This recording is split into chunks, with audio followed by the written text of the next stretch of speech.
انسان کو بہکانے کے لیے شیطان ہر وقت حربے استعمال کرتا رہتا ہے، یہاں تک کہ موت کے وقت بھی شیطان ایمان برباد کرنے کی کوشش کرتا ہے۔ اللہ تعالیٰ نے ابلیس کی نافرمانی کی وجہ سے جب اسے اپنی بارگاہ سے دھتکارا تو اس نے اللہ تعالیٰ سے کہا تھا، اے اللہ تیری عزت کی قسم میں ضرور ان سب کو گمراہ کروں گا سوا ان کے جو ان میں سے تیرے منتخب بندے ہیں۔ رسول اللہ صلی اللہ علیہ وآلہ وسلم امت کی تعلیم کے لیے خاص طور پر موت کے وقت شیطان کے فتنے سے بچاؤ کی دعا فرمایا کرتے تھے۔ اے اللہ میں تیری پناہ چاہتا ہوں اس بات سے کہ موت کے وقت شیطان میرے خواص مختل کرے۔ بحوالہ سنن ابو داؤد۔ حضرت ابو سعید خدری بیان کرتے ہیں کہ رسول اللہ صلی اللہ علیہ وآلہ وسلم نے فرمایا، ابلیس نے کہا، اے اللہ تیری عزت کی قسم میں آپ کے بندوں کو مسلسل گمراہ کرتا رہوں گا جب تک روح ان کے جسموں میں ہوگی۔ اللہ تبارک و تعالیٰ نے ارشاد فرمایا، میری عزت و جلال کی قسم میں بھی برابر ان کی مغفرت کرتا رہوں گا جب تک وہ مجھ سے بخشش طلب کرتے رہیں گے۔ وسوسہ میں مبتلا کرنا، موت کے وقت اللہ سے مایوس کرنا، اللہ کی طرف سے موت کے فیصلے پر رضامندی ظاہر نہ کرنا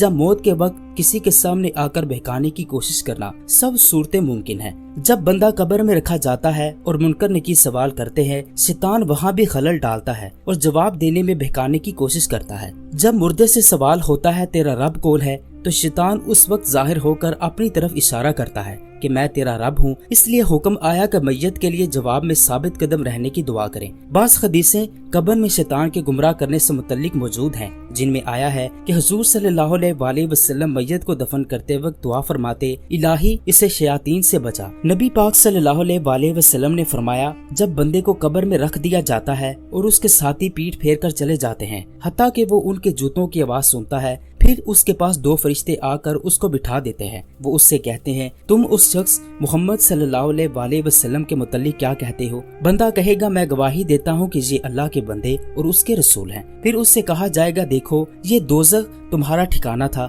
اللہ نے اس کے بدلے میں تمہیں جنت پر ٹھکانہ عطا فرما دیا ہے۔ نبی پاک نے فرمایا، وہ بندہ ان دونوں جگہوں کو دیکھے گا۔ جب بات آئے گی کافر یا منافق پر تو وہ کہے گا، میں نہیں جانتا، میں وہی کہتا تھا جو لوگ کہتے تھے، بس۔ پھر اس سے کہا جائے گا، نہ تو نے عقل سے جانا اور نہ قرآن مجید کی تلاوت کی۔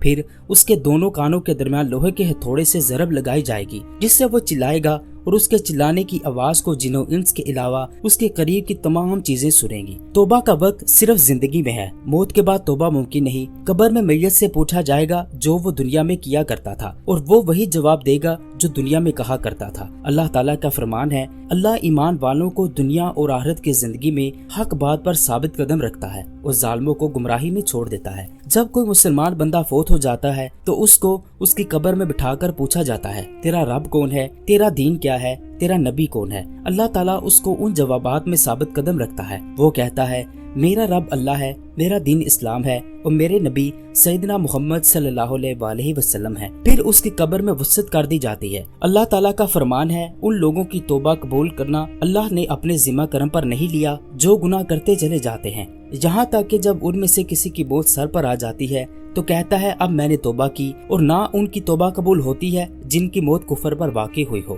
توبہ کرنے اور اس کی قبولیت کا موقع موت کا عالم طاری ہونے سے پہلے تک ہے۔ رسول اللہ صلی اللہ علیہ وآلہ وسلم نے فرمایا، جب تک سکرات موت کا عالم طاری نہ ہو جائے اللہ تعالیٰ بندے کی توبہ قبول فرماتا ہے۔